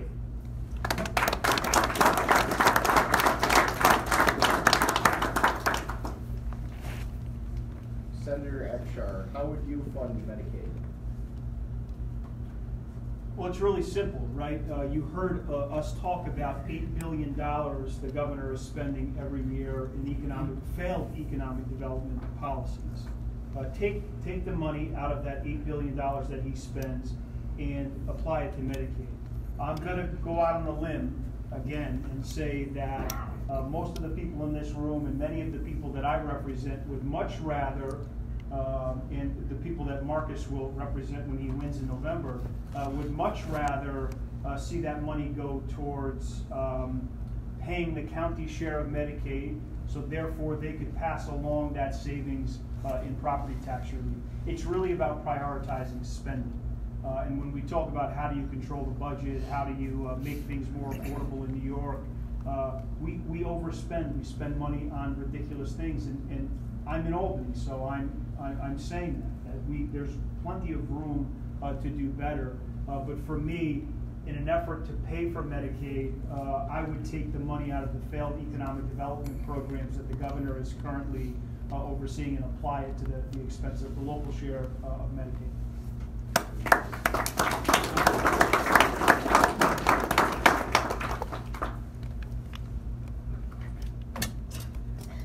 Congresswoman Tenney, do you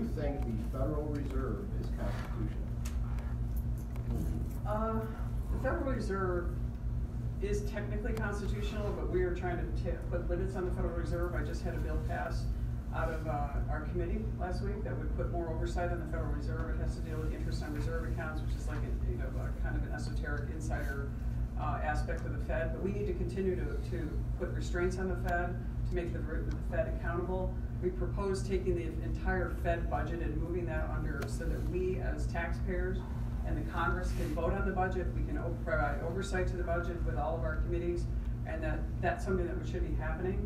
I do think they're too powerful, and I think the Fed has proven that they don't always know a lot about fiscal policy, especially under Janet Yellen. I had the opportunity to actually interview Janet Yellen when she appeared in front of our committee.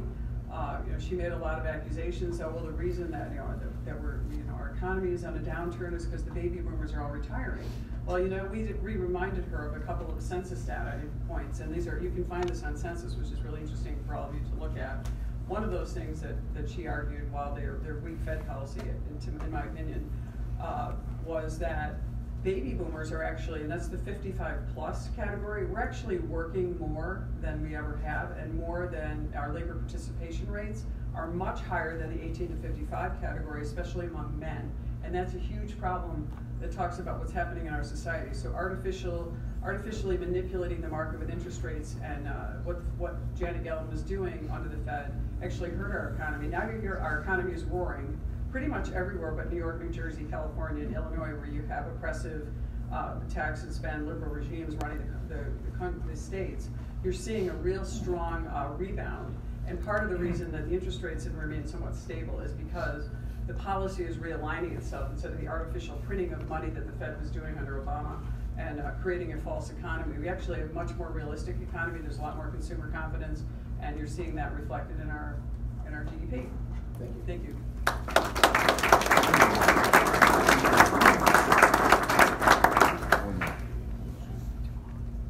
Mr. Hollister, would a Sharp-Hollister administration, what would a Sharp-Hollister administration do to curb the abuse and reduce the cost of social welfare programs?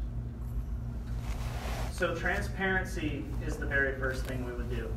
But there's another thing we're going to do, and that is a charitable choice credit.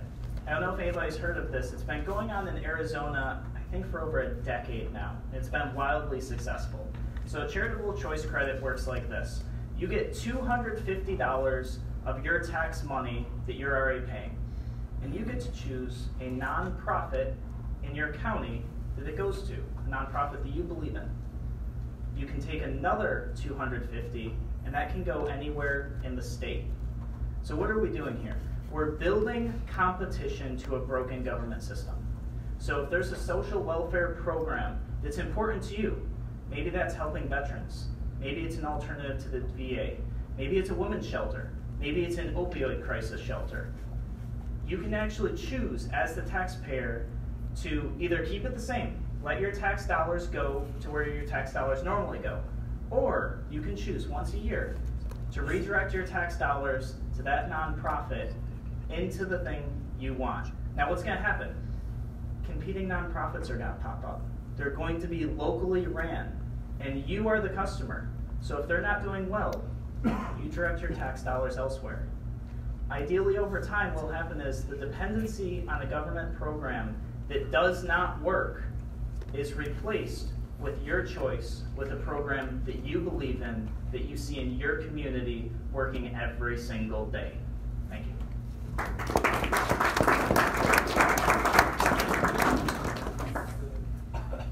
Senator Akshar. I'm up. Your exercise thing. Would a Molinaro administration support any changes to the Family Court Act, particularly those laws that relate to parental custody? I'm going with my same answer as before. I haven't discussed this topic with Mark in at any length, and I want an opportunity to ask him to opine on this issue. Okay, thanks.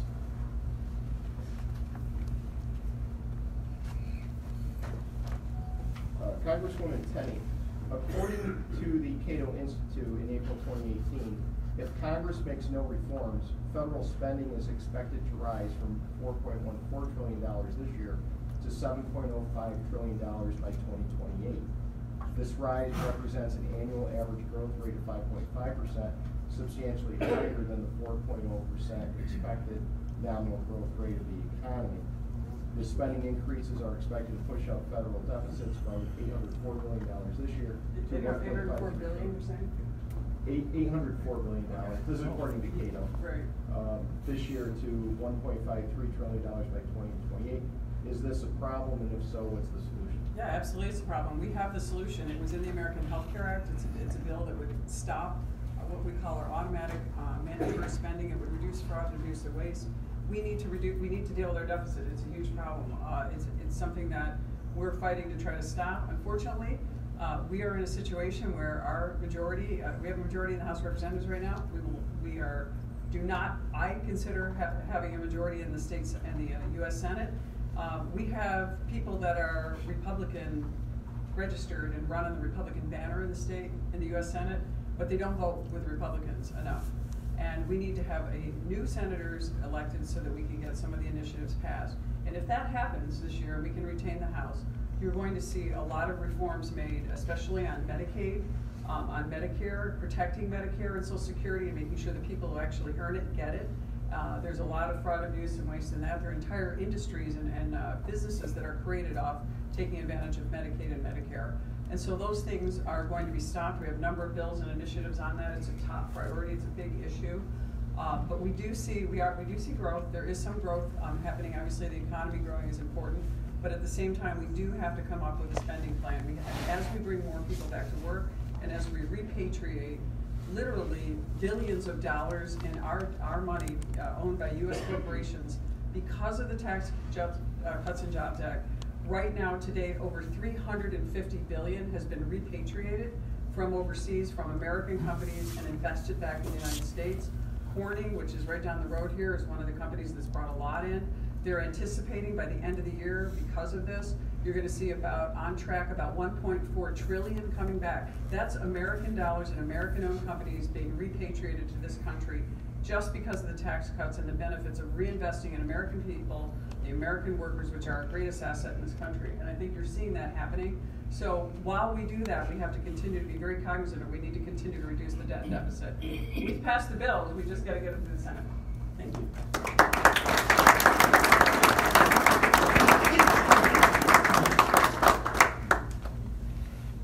The New York Constitution has no firearms provision, but the Civil Rights Law says the right to bear arms cannot be infringed. Does this law actually apply, and how can you ensure it is followed? So I think I probably started off by saying that I found out in 2013 that we consider the Second Amendment the second suggestion here in New York State. So yes, our Bill of Rights absolutely applies in New York. And I'll tell you how we're going to make that happen. We're going to do three things, and this is specific to the SAFE Act, and we'll spread it to other laws that we have to. The first is, in our first 90 days in office, we create the Office of the Pardon. The purpose of the Office of the Pardon is to get people executive pardons from the governor's office when convicted under the SAFE Act. They are victims of the SAFE Act. Their constitutional rights were trampled on. We will get them an executive pardon. We're going to do something else. We're going to tell law enforcement SAFE Act is a zero priority.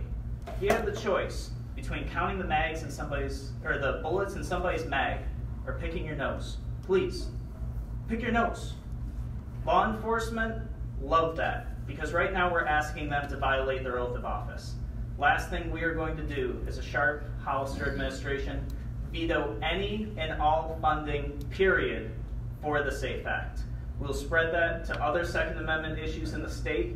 We will support the Constitution, and we will support the people who took an oath to protect the Constitution. Thank you.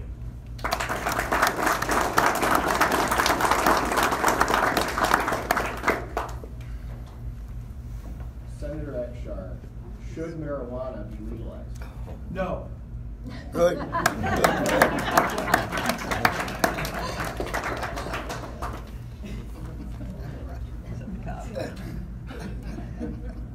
Is that Mark Molinaro's position or yours?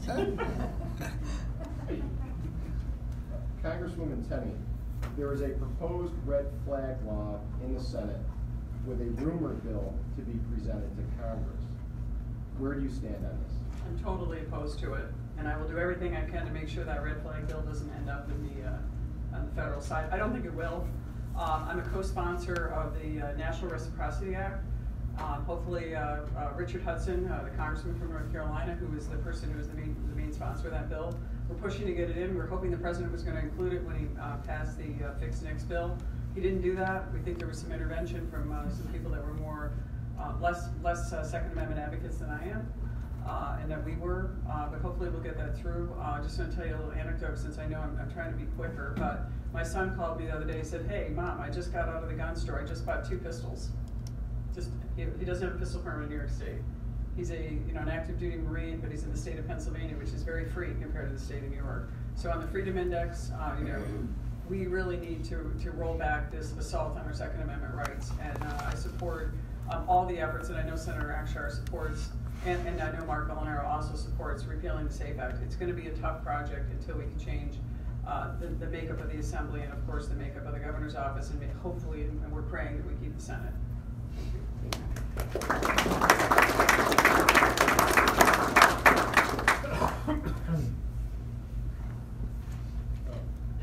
Increasingly, smaller independent contractors have been locked out of many construction projects because of New York requirements that any state-funded projects, such as SUNY buildings, be built by union labor.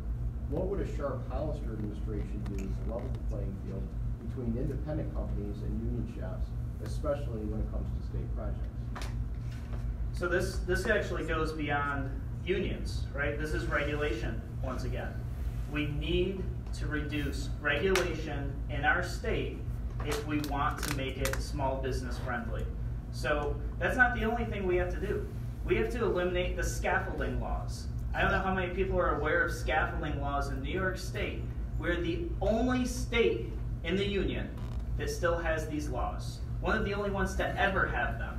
And it places a huge insurance burden on every project. It makes things take significantly longer, and it makes it near impossible for small contractors to get bids. And I know you guys know about it because I see smiles and nods in the audience right now, and you know that if we're going to help these small contractors, we get rid of scaffolding laws, and we fix these regulations that have nothing to do with safety. All they do is prop up big businesses and keep the little guy from being successful here in New York State. Thank you. Yes, sir.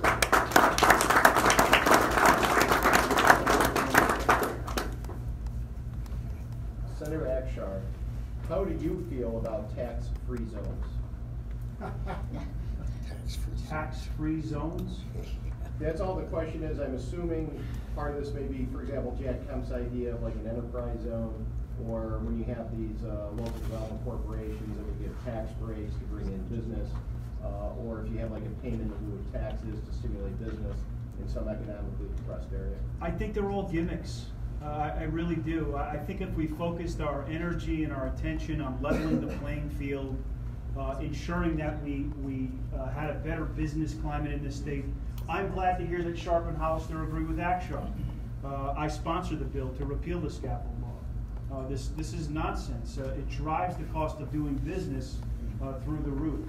And I'm not a fan of tax-free zones, special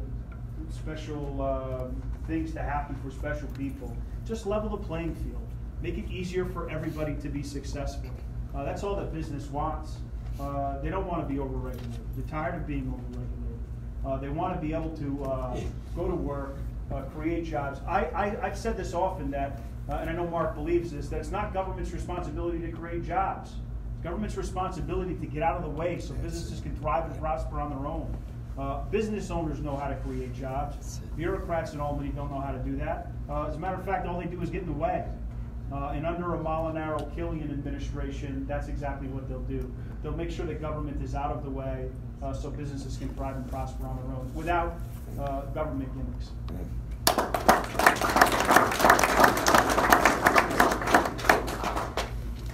Congresswoman Tenney, the trade tariffs are hurting our farmers and causing price hikes that suck up any tax benefits Trump promised and you support.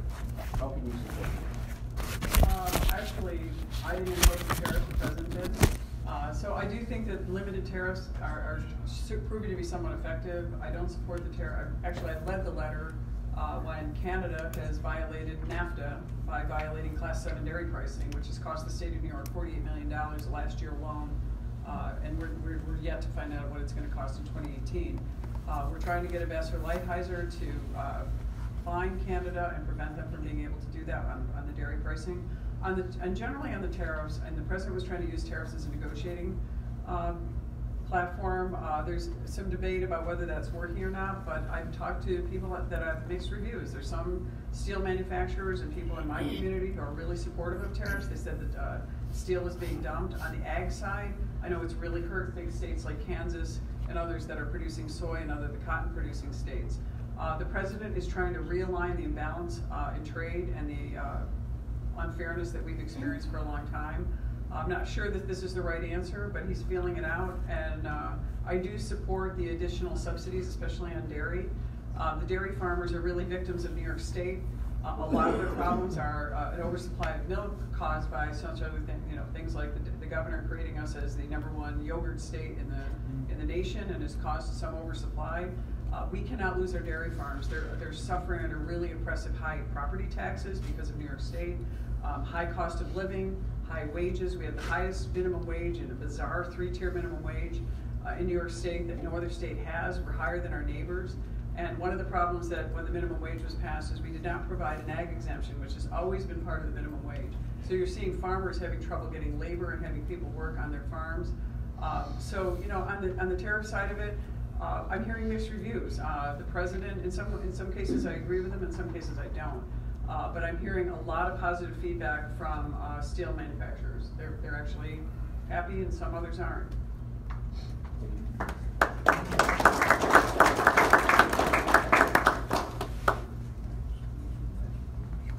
Mr. Hollister, should marijuana be legalized?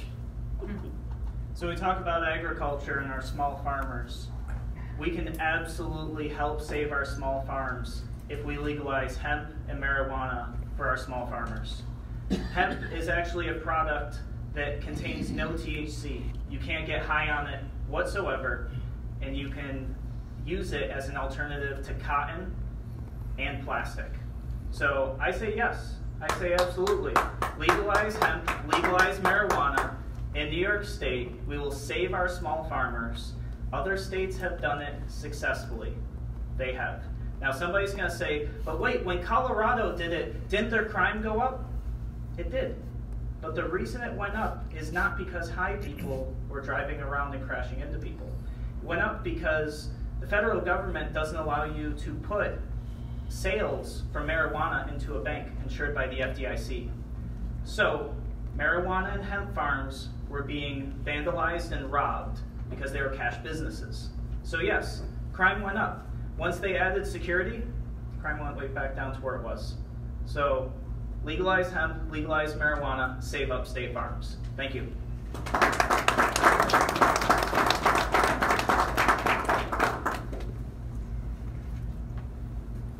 Senator, what can be done about New York State advising people to come upstate, specifically Broome County, to take advantage of our social services?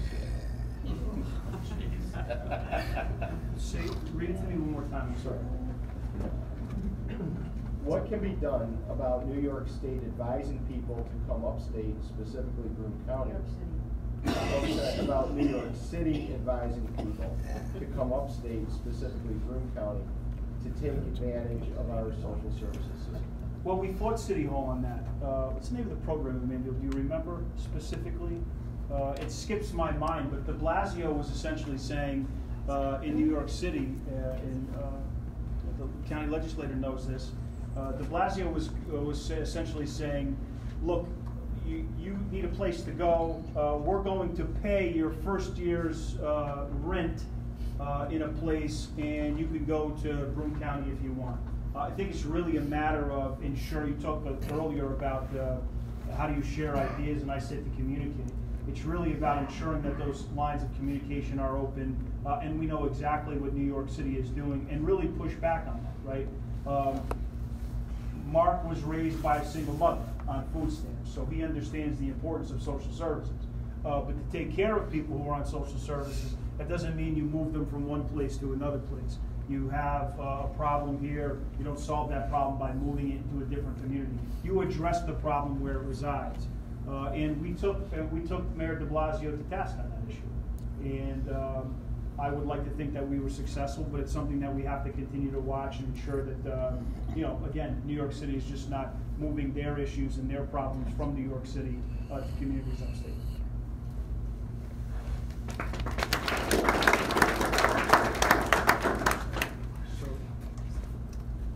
Congresswoman Tenney, discuss your voting record and advocacy as it relates to federal regulation during the time you've been in Congress. Well, we have done for the first time in the history of this country, we did 14 what we call Congressional Review Act repeals. So in the first year of 2017, we rolled back burdensome regulations using the Congressional Review Act. In the history of this country, it had only been done once. Last year, we did 14 in the House of Representatives. We have rolled back, it is literally tens of billions in needless regulations have been rolled back. That is part of the main reason that our economy went into overdrive. Add the Tax Cuts and Jobs Act, add some relief on protecting us in terms of health care and reducing the rates of health care, allowing people to buy across state lines, to create association health plans to lower the cost of healthcare, because we haven't been able to repeal Obamacare yet. You're seeing you're seeing some real things happening there. So all 14 of those were passed, first time ever. In my committee, I'm the co-sponsor of a bill that rolled back a lot of the onerous regulations in Dodd-Frank. Dodd-Frank was the Wall Street, or it's the Democrats' answer to the Wall Street crisis. It did absolutely nothing to do with Dodd-Frank to help the crisis. All it did is make the bigger banks impossible for them to fail, and it closed up our community banks. And because of that, we've lost over 5,000 small and community banks in our country because of Dodd-Frank. So we put forth the Choice Act, and we also put forth a bill where I had actually two bills. I'm the only freshman that had two bills that were passed in the House, passed in the Senate, and incorporated in what's Senate Bill 2155, which is our biggest rollback of Dodd-Frank that we've had in many years. Both of my bills involved small community banks and credit unions, and relieving some of the onerous burdens on them coming from federal regulators. That has really helped the banking community. 78% of the loans that are given to small businesses, which drive our economy, 70% of the jobs created in our communities are from small businesses. Those businesses were actually benefiting from, these banks benefit from the rollback. Thank you. Thank you.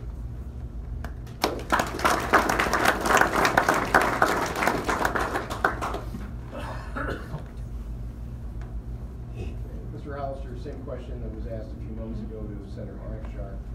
Would you support any change in the state's custody structure or any changes in the Family Court Act? Absolutely. So the Sharp-Hollister administration believes that in family court, custody should start at 50-50 and work from there. Today it starts at 4 days a month for a father, and many times they're asked to pay full child support. This happens to mothers as well. It's not focused just on fathers, but overwhelmingly we hear from fathers who pay 100% complete child care for their child, but do not get to see their child at all. So we want to move the bar. We want to change it. Start at 50% custody and work there, not 4 days a month. Thank you.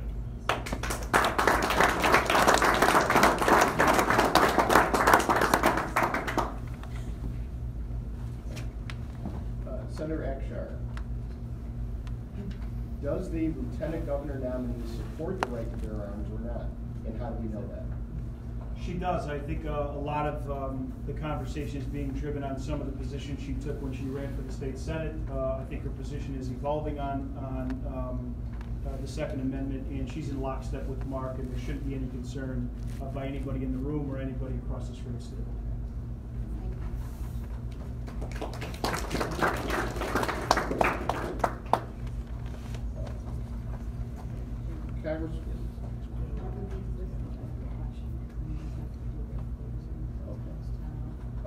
this is going to be the last question. As John Adams said, reality gets in the way of a lot of good ideas, and the reality is it's 8:47. So this is going to be the last round of questions, and then we'll go to the closing statement. If people don't mind, what I'll do, and if the candidates don't mind, any questions that were not answered, I can email and they can send me a response, and I'll post it on our Facebook page, and I'll send out email blast, thank you, an email blast with their answers. Congresswoman Tenney, did you vote to privatize Medicare, cut food stamps, and Medicaid? No, did not. I actually don't believe in doing that. I don't believe in privatizing. I do think at some point younger people are going to should be allowed to have an option if they wanted to do some of their own investments. People were able to do that. We didn't vote for it. We didn't pass it. We actually improved the through food stamp program, otherwise known as SNAP. The food stamp program it's a misnomer coming out of the Democratic side. What we did is make sure that people who are truly needy are getting food stamps, and we realigned the program so actually people who are homeless are actually now getting it. So if many of you saw famously the Resist movement, where they took a lot of elderly people that they claimed were homeless and they were feeding them in front of my office, which is completely wrong because we actually increased food stamps to people who were needy and people who were homeless. What we did is we reduced, we added work requirements which haven't been passed by the Senate. This was in the Farm Bill, because what we found out is actually less and less people are becoming dependent on food stamps because they're getting jobs. And when you get a job and you earn income, you are no longer eligible for food stamps. One of the misconceptions about people who receive food stamps, the average food stamp recipient actually only receives food stamps for 10 months. People think this is a generational thing, and actually the average is only 10 months. So what we've been able to do is successfully provide training, provide food, and provide nutritional assistance to people who have now learned how to take care of themselves. They become gainfully employed, and they are no longer on the food stamp program. So by natural attrition and by a successful program, less people are actually accessing food stamps than before in our communities. So that's the actual truth about what's happening. Thank you.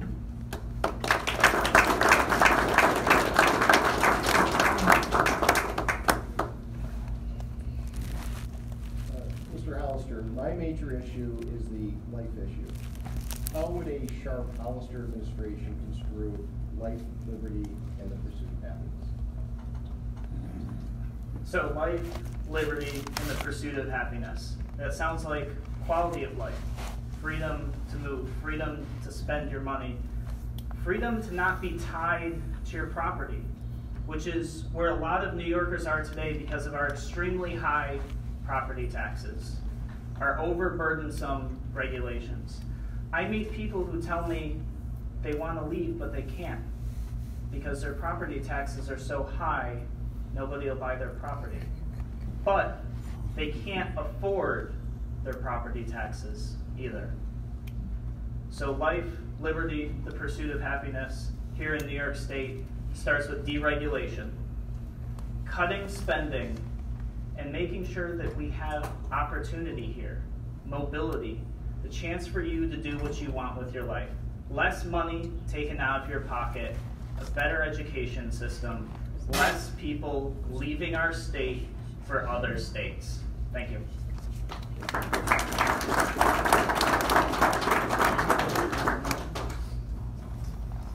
Senator Akshar, how do you feel about free college? I don't know how Mark feels about this particular issue.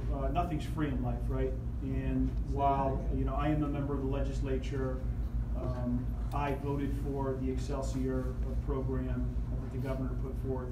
It looked a lot different, or it looks a lot different in its final enactment than what was originally proposed. But I'm gonna offer my same answer to some of my earlier questions. Allow me to get back to you on that particular issue. Okay, so now what we'll have is a few minutes from each of the candidates to just kind of wrap it up. And then if all of you could just make sure to see me to make sure I have the proper email to send your questions to. Well, it was going to be 5, but because we had so many questions, we'll leave it at about 3 minutes each. Okay.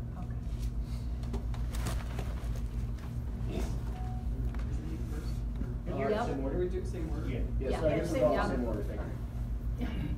I just want to say thank you very much for you guys hosting this. This has been tremendous.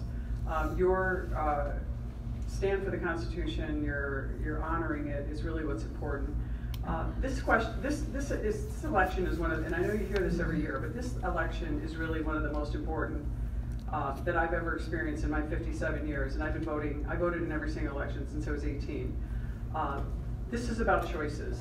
You have a choice to send a member of Congress who you've already sent in a very unusual, as I said, I'm an independent, I'm an outsider, but I'm a conservative Republican that believes deeply in this Constitution. I believe deeply in this system of government and what we preserved. And we are going to lose this very wonderful system of government, the greatest in the world, though not perfect, but the greatest created in the history of man.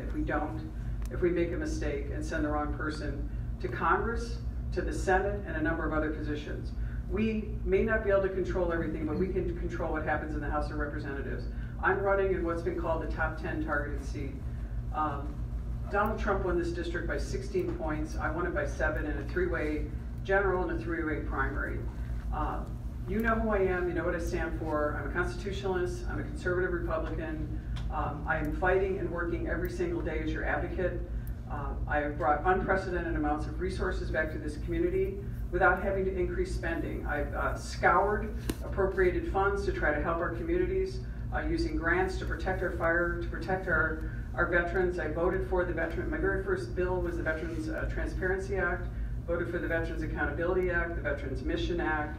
I care deeply for our veterans, the 60,000 people who serve this country honorably, who are retirees and people in this community are very important to us and important to our community. Helping our people with special needs, of course, is a huge priority, something that I fought for not only at the state level, but also on the national level. Getting people back to work, getting our communities stable again. We've provided now jobs. The biggest complaint that I have is I do my roundtables around this community, and I've done many with over 100 businesses. They love the tax cuts. They're employing people. They're giving raises. As I said, hundreds of millions of dollars have come into this district because of the tax cuts, because of the perseverance of our side and also the president of making, and this money isn't coming through a tax freeze that the governor gives you like on your property taxes. This money literally goes into the pockets of the taxpayers. It's just a deduction right at it's less that you're paying to the federal government and you own it. And this is really important. That's freedom. That's what this country is about. And you have a choice to do that, or you could vote for someone who is going to vote for government takeover of healthcare, which will put all of us, whether you are in union-backed healthcare, whether you have a private employer, you will get in the back of the line behind illegal immigrants and everyone else, and you will bankrupt the state of New York. And as Senator Akshar referred to Alexandria Ocasio earlier, $32 trillion nationwide, but that government health care that my opponent has voted for four times, will bankrupt the state of New York and cost us $90 billion annually. That's a disaster, and he will do that on the national level. That's something they're advocating for, and I think it's we need to wake up, because socialism is on our doorstep right now. And if we don't vote and we don't get everyone out and vote, we're going to have it here, and we're going to lose this great republic. Thank you.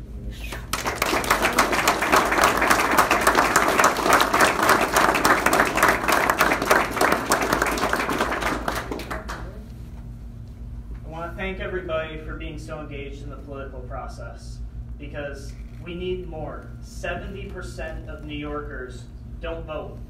So you guys are the ones that are going to drive change this November. I'm going to let you guys in on a little secret before I leave, and that is, I don't know everything. I don't. Neither does Larry. And that's why we believe so firmly in making sure that one city in this state does not control the rest. Whether that's Albany or New York City, we truly believe that we need to restore power back to you in your local government by eliminating things like unfunded mandates and overburdensome regulations. When we do that, New York City doesn't have all the votes anymore to control what happens in your county. You, your neighbors, your community can come together, vote together, and make the changes you want. I understand that the Adirondacks is not the southern tier, that Western New York is not New York City, But our system today runs as if all of New York State is not diverse, as if we are not different regions, as if we don't need different things. I want to change that. And by changing that, you now have a voice. People will now have the opportunity to consider coming back, bringing their families back, not feeling pushed out of a state that's controlled by one city. Thank you very much.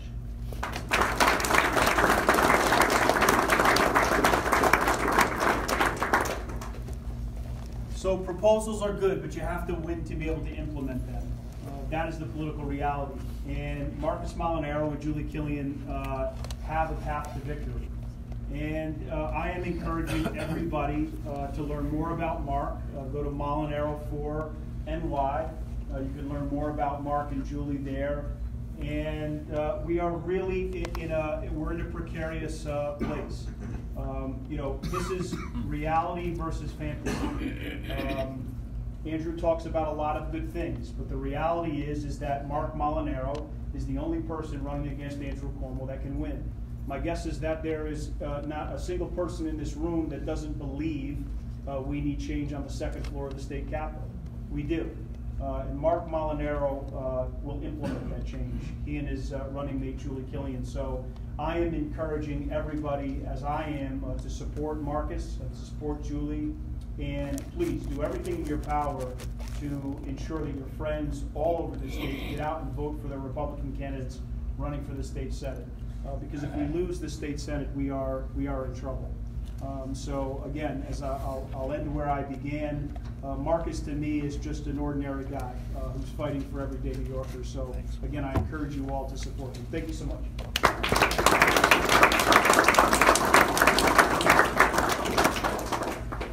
We want to thank all the candidates and all the people that have come. And if you want to get on our mailing list, so when I do send the email out with the questions that have been unasked, just make sure you stop by and see Marion.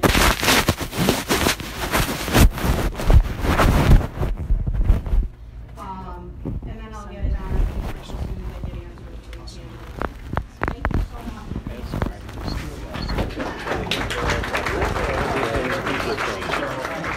I think a lot of them are looking for the patio Tenney camper. They have a lot of them out there.